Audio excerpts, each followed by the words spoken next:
Hello, everybody. Stephanie Zima here with my Way of Life Coaching, and I help online entrepreneurs to regulate their nervous system so that they can work their business without burnout. Because so many of you, network marketers, social sellers, insurance agents, real estate people, people that sell anything online are often very much stressed because you're juggling so many things. You're juggling your family, you're juggling your household, you're juggling another job quite possibly, and you're having this online business to supplement your income. But how on earth are you going to do that when you have so much stuff going on? So if you watched yesterday, you watched day one of our implementation challenge where I help you to actually take steps to help your business grow. And today we're going to be on day two. So if you haven't seen, go back on my page here and check for video number one. Today is day two, needs drive behavior. And when I look over, just so you know, I have a little cheat sheet here that helps me stay on track because I really am trying to keep this video at like 5 minutes, around 5 minutes, so that you actually have time to watch it and listen to it. So if you have any questions or if you just want to say hello, comment below, let me know, DM me if you're an introvert and you don't like to out yourself about questions. I like talking to people, so just go ahead and send me a message and DM, ask me any questions because I like to serve people as well. So today we are going into if you lower your needs, if your needs are not met, what's going to happen is your business is going to feel super heavy.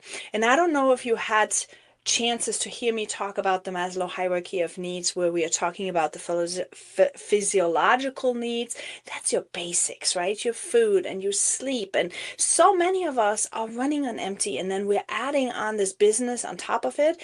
And that is what feels super, super heavy. So figuring out our physiological situation is going to be key for you to be in any way, shape, or form able to take care of business. So if you have ever wondered, for example, why you, the stay-at-home mom with multiple small children, possibly are not able to run a business like your upline does, well, maybe her physiological needs are met. Maybe she has supportive husband. Maybe she has different life circumstances. Maybe her children are already older. See, all of these little ins and outs are going to play a huge role. And what we want to do here today in this challenge in day two is we want to evaluate ourselves in our business. Okay. We want to take a look at safety. We want to see, do I feel secure in showing up? Do I feel secure in showing up? We want to figure out, when we look at our physiological health, do we feel secure showing up on a social media platform? Do we feel somehow that we are not quite pretty enough, quite X, Y, and Z enough? You fill in the blanks. That is for you here to reflect and for you here to figure out. Okay, that is what I want for you to do. So I want you to take a look at it and see and evaluate yourself. Am I secure in showing up? Yes, no. Drop it in the comments right now. Belonging. Do I feel seen or judged? Do I feel safe when I'm seen, or do I feel judged? Drop it in the comments. Your esteem. Evaluate your esteem. Do I trust myself to follow through? Do I trust myself? So many of you are not finishing the conversations. Like, you start the conversations, but you're not finishing them because there's some kind of hesitancy, is that a word? Hesitation, because you kind of know that you don't have time for more people to come in. If that's the case, well, that was me, for example. I did not reach out to people and I did not make it through because I subconsciously had a block inside of me, that because I just was so overwhelmed with everything that I couldn't even I couldn't help other people anymore. I could not take on anymore. And because I didn't want to admit that to myself and others, I didn't want to admit that, I just didn't do the activity. But it was all intertwined in that. And it came to the point that I just needed better systems. See, it's not like you can change your life overnight, but what you can do is you can have better systems that then will allow you to actually handle that workload, calm your nervous system down, and do the work with ease in the small amount of time that you have. So it's not about adding more onto your plate, it's actually distributing it a little bit better so that you can do it with ease and not the burnout. Okay, so what we need to do here in this challenge, and I'm at my 5 minutes already, we need to figure out what is our biggest gap, okay? Where is the biggest gap of what you want to do versus what you are not doing it? Is it in your physiological needs? Is it in your belonging needs? Is it in your esteem needs? Where exactly is your biggest gap from you wanting to take actions to you not taking actions? And this is where we need to figure out the reason why we need to figure this out is because this is your bottleneck.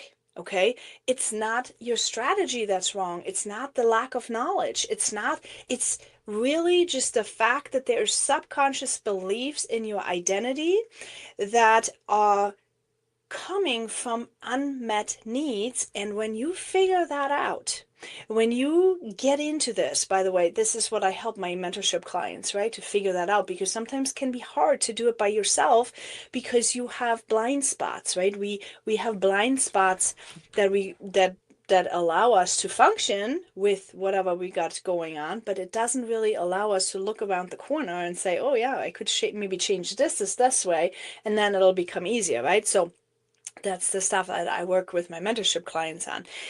But you need to sit now and reflect. What is my biggest gap? And then here's the thing. This is how you take action.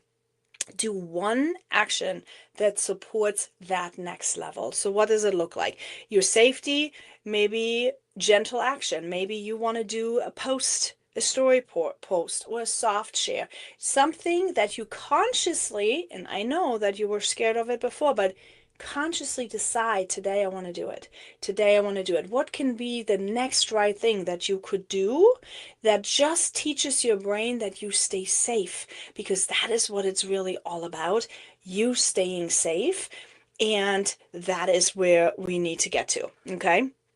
Now, the next thing would be your belonging. Engage with 3 people naturally. Usually, maybe send a birthday message. Maybe say, hey, how you doing today?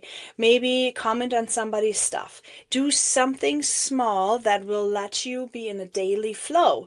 And when you're scared of showing up because people are going to judge you, when you're scared of asking the question for people to look at your product or opportunity, just start conversing every single day. Get in small little habits, because that is really where the big stuff is going to come in, by giving your brain safety that you're not going to die. You're not going to be overwhelmed. You're not going to,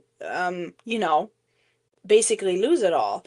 And if you are, that's when you also need a mentor, because there's always ways that we can provide you with systems, that we can figure out how to make this happen for you, how you can maybe flip and flop certain things in your life that you are able to do what you really want to do, which is create that freedom for your family, for yourself, right? You started this to get financial freedom, time freedom, and location freedom. But do we have that yet? No. So we want to get that happening. We want to make that happen. And then the third action step. So we have safety first, gentle action, belonging, engage with 3 people authentically, and then esteem, finish something you said you would do. Become a finisher. If you watched my stories today, I am a finisher. I have adopted the identity of I am a finisher. That is what I need you to do. And win, okay, because you need to kind of know what a win looks like. A win would be you stopped solving the wrong problem, which is the problem would be you stop, like this is what you've been doing before. You wouldn't do the actions to keep you safe, but that's really not the original problem. The real problem was that you just didn't feel safe with what was going on, and you need to fuel your needs. You need to take care of your needs so that your behavior can then reflect what you really want in your life. So I hope this was helpful. Please go ahead and drop me a note below and let me know how you liked it. And if you have any questions, again, drop them in the comments or message me privately. And if you want a little deeper dive, on Sunday at 7 p.m. Central Standard Time, I'm holding a full-blown workshop for free. So if you want that, comment workshop below and I'll send you that link, or find it somewhere here in the bio. Wherever you're watching this, find it in the bio and you can see it there too. Okay, I'll see you all later. Have a good one.